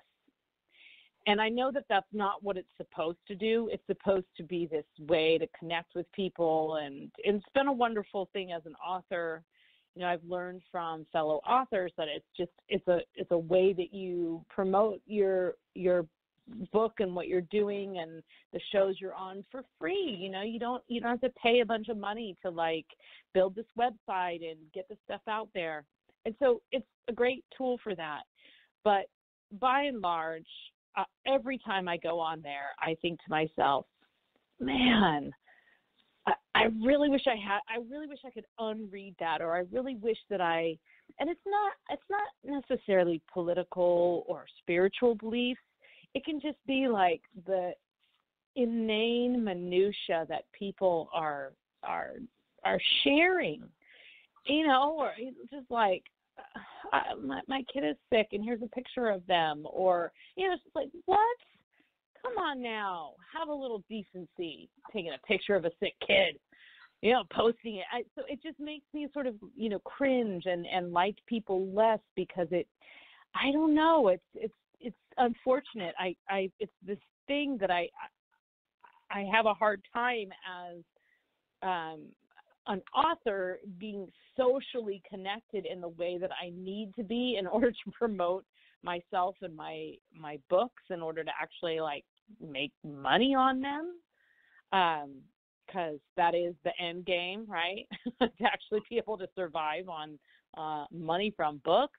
Sounds crazy, or a show or something like that. But you know, the level that you really have to engage with people that you don't like, it just, you know, brings out my inner introvert, and I just immediately just kind of shut down. So I think I need a manager. Well, I think I'm really lucky with the people I've got surrounding me, because if we're at an event or something and somebody starts coming at me, and they sense that it's going to be a negative way, and they can tell that I'm starting to get all beefed up about it, then they'll jump in between us and they'll take over the conversation while another one will try to get me away. Because I don't back down from a fight. But they get in between us like, okay, Rod, you know, we're in a public place. You can't beat the shit out of this 98-year-old woman. You know, even though she's a Bible thumper, you might need to back it down, big guy, a little bit. Let the girls take care of it. Yeah. Good advice. Yeah. Solid advice. So I'm very lucky. Count to 10. Well, I do. I get all upset because here they're sitting there, you're going to hell, and I can't believe it. You're raising you know better than this. Your family, you're disappointing them, and all this. And I'm like, fuck you, And they're like, oh, time to get in there. That's Rob's call right there. Fuck you, time to get in. Pull him back. You distract him. Pull him back. That's it. But there's times when, I've not done it to an old woman. Don't everybody think that. I wouldn't. I normally, when it's a lady or or elderly, I'll walk myself away from it. But if it's some young buck wants to stick his chest out there, then I'll show him that the old tiger can still bite. Boy, we got way off Halloween, didn't we? We are very violent people. No wonder they don't like it. Well, at least we don't kill in the name of somebody we don't know. Millions and millions of people. I ain't kill millions of people just over a belief. No. Well, speaking of that, what are the dangers of Halloween? I just love how ironic these questions pop up. So are we talking about modern dangers? Or are we talking? I'm like modern dangers. That's boring. We all know what those are: razor blades and the old razor blade and the apple, like horror stories we all heard as kids, which we all know now is just a way for our parents to pick through all the candy. Well, no, don't eat that. Let me look through that first. I mean, I think, a little bit of that there's some urban legend there. Yeah. Well, I do think, though, that Halloween night was not, I've talked about it being this night of celebration and revelry, but I don't want to completely paint it as this, holiday that wasn't without its dangers. There were dangers. There was the danger of being, caught up by a fairy or a puka on your way home, or the danger of, seeing someone in the spirit world and getting a message that you didn't like, over into the spirit world and not necessarily, or the fairy kingdom, and not being able to come back. So when that veil is thin, that's one of the reasons you need that big old bonfire. You got to keep warm, you got to keep the darkness at bay, and you need to do all of these rituals and games to kind of make merry at a time that can otherwise be very frightening. So the dangers, if you don't have your jack-o'-lantern, there's no guarantees that some kind of spirit might not pass over your threshold, that you might, have a haunting or an experience that you don't welcome and you don't want.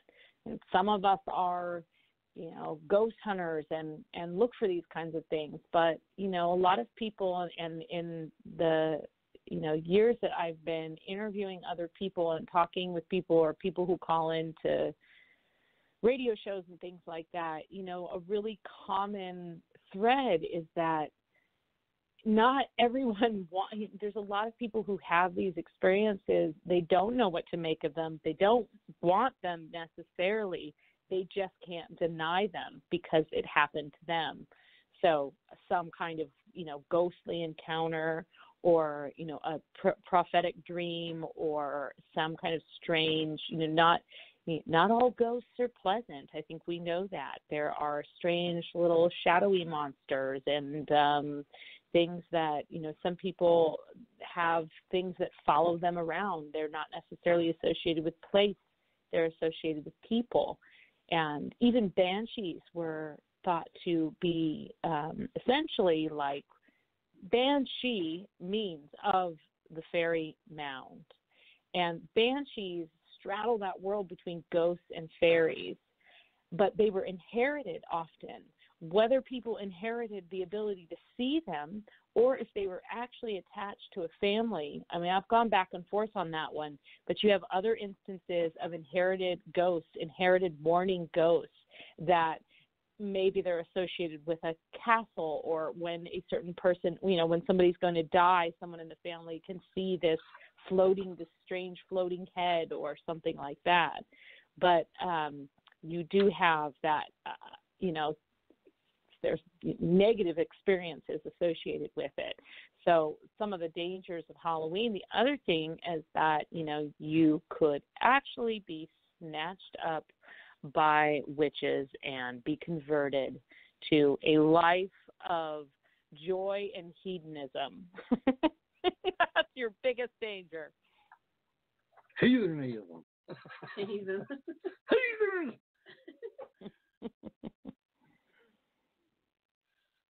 So my next question is, what would you like to see changed about how we celebrate Halloween today?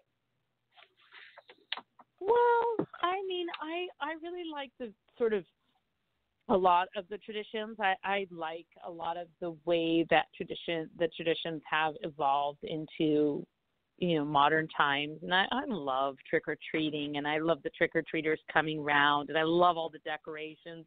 I like the cheesy haunted hay rides, and I like a real investigation in an old warden's house. I mean, I like that full spectrum. I like the cheesy horror movies, and I like the ones that actually make you unable to sleep at night.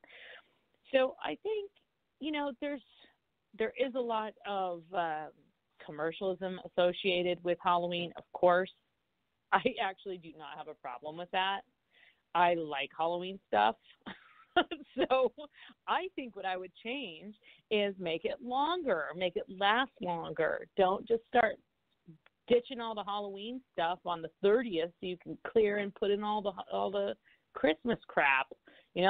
Give us our moment here. This is our moment. Let us have it for at least, the first week of November. It's like that. Let's just go all the way. I would love for people to not associate it with the devil and something negative, but realize that it comes from a very old tradition, that it's not necessarily the enemy of Christianity or anything like that, but that it's really, there's all of these wonderful reasons that we do some of the modern things that we do. But I don't, I think let's make it last longer, and I'd be happy. Okay. Well, when do ghost stories be a huge part of Halloween? Well, I think it goes back to the idea that, that idea of being around a campfire and telling ghost stories. And that's a way that people were able to bond. It was a way that people were able to keep everyone closer to the fire so that no one went wandering out into the bog and, encountered the creepy ghosts out there or sank into the bog. So I think that we kind of really amped up our association with like horror movies and, ghost stories and things like that. I mean, that's probably more in, the last 50 to 60 years where that specific association always came with Halloween in terms of, Halloween movies and things like that. But I think the ghost story, the good old-fashioned ghost story, I mean, that goes back to a time when, you weren't just like spinning these yarns to frighten people, but you were sharing your encounters and sharing what happened last Halloween to so-and-so, or sharing these experiences. And, one of the things that happens when you're sitting around the fire telling stories and you're talking about the ghosts and you're talking about these things is that in theory, you're kind of saying these things out loud like, hey, guys, we know you're out there. We know there's ghosts. And I'm just going to put this right here for you, okay? Like if you are out there. So it's almost a way of appeasing the spirits and kind of, just going right along with it. Hey, yep, we're acknowledging you and talking about it, but also as a way of kind of warning you not to walk down that particular road or go round the Devil's Bend or whatever. So, but I think, that ghost stories are, the origins of ghost stories are more year-round. They seem to be especially more appropriate and prevalent in the darker months, more time to tell stories, more time to see ghosts. But I think that we've been, telling ghost stories and having spirit encounters since, we realized that there was an afterlife. And that's something that's, more of a 365 days a year type thing. Mm-hmm. Well, can you tell us the history behind the green-faced witch? Well, the green-faced witch that we know today really is, kind of associated with the Wizard of Oz, really is kind of what idea of this, the witch's face being green. However, I think there are several different reasons that that idea kind of came about. For one thing, the idea that a witch was someone hideous and therefore had a strange tone to their skin or were, sort of sickly looking. They were often depicted and painted in a way that, or drawn out in a way or described in a way that made them sound really, really unappealing. So if you said, she just had the finest, silkiest skin, that's going to not sound as good as there were a long nose with warts on it and, this sort of strange greenish hue. But I also think that there's a lot of association, at least in some, in ethnobotany, that plants were rubbed on skin in order to get certain effects of those plants. So it could be a medicinal thing, it could be a psychotropic thing, and that witches are, of course, associated with healing herbs and medicine and plant medicine. So I think that all kind of played into the idea that you would have, you've seen, images of the Green Man or something like that.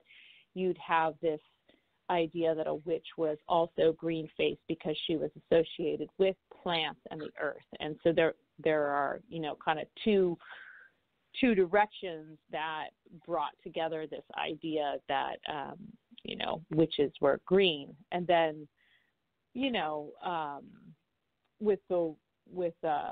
always want to say, is it L. Frank Baum? Yeah, is it L. Frank Baum or Frank L. Baum? Is L. Frank Baum, the author of The Wizard of Oz. He was a really interesting character, and he actually did a lot of, he had traveled a lot, and he wrote a lot of fantasy and a lot about different sort of magical creatures and things like that. So he had done quite a bit of research into fairies and mythology and sort of pagan beliefs and things like that. So when he was crafting all of his characters and, the Wicked Witch being green, I like to think that he drew on some, early imagery that he had from old fairy tales and things like that. So that's my long answer to the green-faced witch. Well, me being a witch myself, I also know that the green-faced witch came. I don't even buy anything to decorate with the green-faced witch because it's also correlated with the witch trials when the women were beaten and with the bruising of the face turning green and the haggled hair was because they would actually pull the women's hair out to make them. Because they were tortured. Yeah. So when I see a green-faced witch, and the fingers looking all knobby, it's because they used to break the women's fingers to get them to confess that they were a witch. So for me, the green-faced witch to me is a battered woman. So I don't even. And it's heartbreaking. It is, and they used to break their teeth out and stuff. And that's where the teeth, the haggled teeth would come from. I never really thought of it that way because I guess I was always thinking about how witches were always, these sort of demonized, ostracized women and how they were, kind of depicted at, it was like an old lady who had all this land, but I never really thought about the actual, like, of course, they're beaten, they're bruised, and then there's sketches done of them. And this is what a witch looks like. Exactly. Yeah, that's a really good point. Well, I ask you one and more. Not a very cheery one. No. And the thing is, here women are still bruised and battered today, and then you make them the Supreme Court justice. Well, anyway. I know, right? Sorry, I just had to slip that in there. I know a lot of people around here wouldn't, but there again, I don't give a fuck.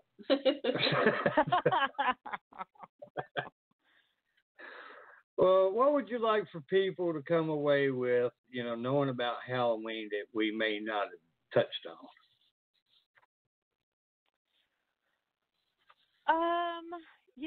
That it is actually there's a reason that we are out there making, making merry and making, trying to sort of purge away the evil spirits or the demons and, welcome some kind of darkness and the next stage of the year. And as it's getting darker, I think it's just important to remember that I guess just that it's a time to be respectful of the dead as well. So it's not a time to, go and party in the cemetery and, like spray paint Bloody Mary on a headstone. It's a time to be, it's not just about like, shenanigans and tricks and things like that, but it's important to realize that the real origins are in a respect for the dead, and that we need to have that respect.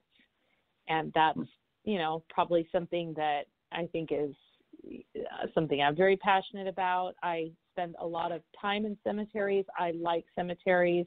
I like them for their historical value, as well as, just the fact that I think they're very peaceful places. And nothing sickens me more than when I see graffiti or damage to a headstone, or something completely broken or missing. Now, some of that just happens with time. But whether you believe in an afterlife or not, they're places that I think, deserve respect and that I think cemetery or not, it's a time to really appreciate what people have died have given us, and the things that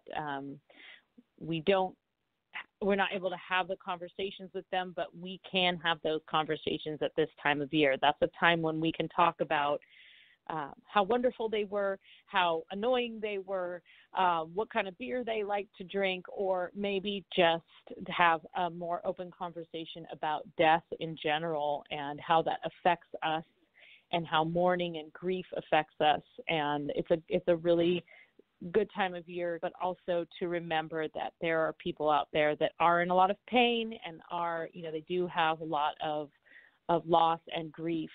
And so I guess it's just an important time of year to just, take a moment and honor that, light a candle for someone that you love, living or dead, but especially dead. I agree 100%.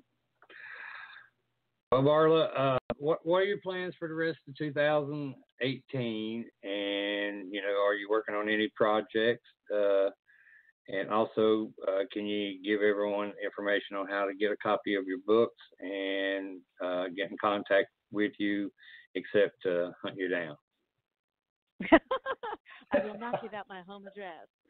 Yeah, my website is varlaventura.net, and I've got a couple fun things. I do just want to plug on Halloween night, actually. I'm going to be on, I don't have all the details yet, but it'll be at 11, from 11:30 to midnight Eastern time. I will be on Jim Harold's Halloween special. He does like a Facebook Live, and I don't know if you're familiar with Jim Harold, but he has a wonderful, many wonderful podcasts and shows, and he has all of these fantastic ghost stories and paranormal guests, and he's really a fantastic guy. So that's a Facebook Live, so I'm going to come in costume. Of course, it's Halloween night, so I'm going to take a little half an hour out of my own merrymaking, try not to get too drunk prior to that and, show up for that. But other than that, I have started just sort of the bones of a new manuscript, and people can find out about my current books on varlaventura.net, or you can, it's like Facebook/Varla Ventura, and you can message me there. And I'll be back on your show, hopefully, unless you get, so much hate mail that you, well, no, you'll just say fuck it. So I'll be listening. Learned me already. Yes, caught on. She caught on quick.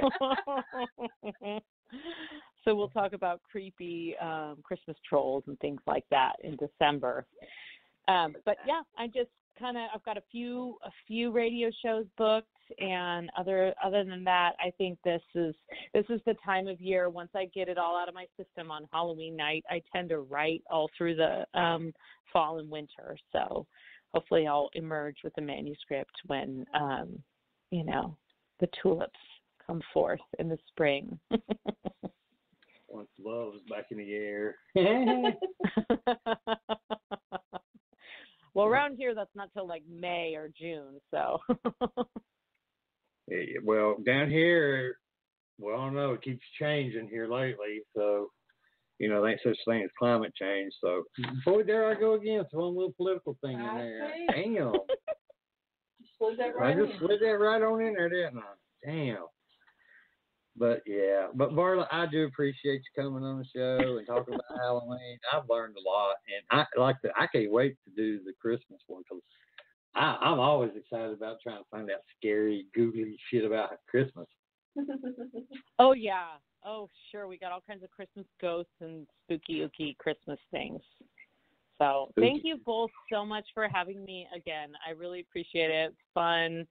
You're wonderful hosts, and always have a good time. So thanks so much for having me, and happy Halloween. Happy Halloween to you too, and thank you so much for coming on to the show. It's such an honor and a pleasure and such a joy. There's like I said, I've been doing this for a little bit, not too long, but you get that handful of guests that you're like, I wish I could talk to them all the time. You're one of those. I swear. Well, one of these days we'll get together, I'm sure. I'll come down there and you guys can, you can ward off people. Yeah, we'll or I'll ward them off you. Did you say moonshine? Yeah, I said Jim Beam and moonshine. Ward off all kinds of demons with that. That's all you need. Well, you again, Varla, thank you so much, and you have a good night. Happy Halloween, and happy Halloween. Hopefully you'll make your show Halloween night. No, I will. It'll be early yet. Not quite midnight my time, so then I'll be young, and I don't have to do anything the next day. So it's a policy of mine. Yeah, never do nothing on the first day of November. Nope. Except repent. All right. Well, thank you so much for all your sins. Just use the moonwalk. You'll be fine. Repent? I don't even know what that word means. What the hell y'all talking about? How do you even pronounce that? It means repent again. Again and again and again. I'm going to go to the theater. I'm going to repent. Look out. Well, you have a good night. Thanks again. All right. Good night. Thank you. Good night. Bye-bye. Bye. Ooh-wee. You gotta love shows like that. I don't know about y'all, but I do. Like I said, I want to thank Varla for coming on the show, and thank goodness she's going to come on again. Excited for Christmas and see how that turns out. Where am I? Oh, we're our guest for next Wednesday, not Thursday, but Wednesday. We're going to have a Halloween special. We're going to have Melinda Jackson, our own Melinda Jackson. Hi. Hi. And Christy Klein. She's a understudy. Am I saying that right? Yes. She's an understudy to become a witch. And we're going to dig a little deeper into the pagan religion and learn more about witches. So y'all stay tuned for that. And beyond that, I think We'll call it a night. I think we're calling it a night. Y'all have a good one. Be careful. Be safe. Especially y'all partying over the weekend, because I know we're going to be partying over the weekend. Oh, yes. I'm having a Halloween party. Having Halloween. And hopefully nobody makes me mad and I don't have to leave. You're not leaving. I'm duct taping you to the seat. So I told you. So I don't have to say, fuck it. I'm out here. No, you're not either. Y'all, seriously, y'all have a good time. Celebrate Halloween, but please be careful.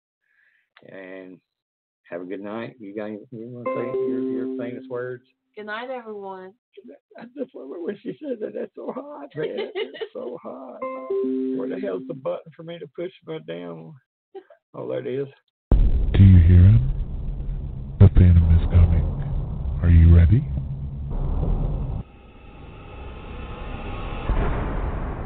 Phantom Fest is going to be held on November 3rd in Lebanon, Virginia at the Russell County Convention Center. You won't want to miss this one-of-a-kind con that combines all the mysteries and the macabre of UFOs, paranormal, gaming, horror, authors, comics, FX, metaphysical, spiritual, and more. Join us for $7 at the door. Tickets will only be $5 if you bring 2 non-perishable items for a local food bank. Children up to the age of 6 can join us for free. There will be costume contests, speakers, and just the camaraderie of freaks alike. Join us for the first ever Phantom Fest. You won't want to miss this. If you would like to participate as a vendor or a sponsor or just to visit the con, please reach out to either Rodney Shortridge of Black Diamond Paranormal or Missy and Ashley Connor of the Connor Sisters. That's it for us tonight. I want to thank everyone that took the time to listen in. I'd like to give a big shout out to the Vibe Radio Network and to Ryan for putting up with us. Also to all the first responders and our men and women in the armed services, thank you for your service and the sacrifices that you and your families make every day to keep our great nation safe. Tune in next week to another exciting show starting at 10 p.m. Eastern Standard Time. Everyone can go to our Facebook page Within the Chaos, and don't forget to like our page to see upcoming guests along with past shows, postings, or you can also go to my website at www.blackdiamondps.org or blogtalkradio.com/Vibe Radio Network. Also, we have a YouTube channel, so go to YouTube, look up Within the Chaos for past shows. Thanks again. Until next week, everyone have a safe weekend and have a good night. And love you all. Be careful out there.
I'm sorry.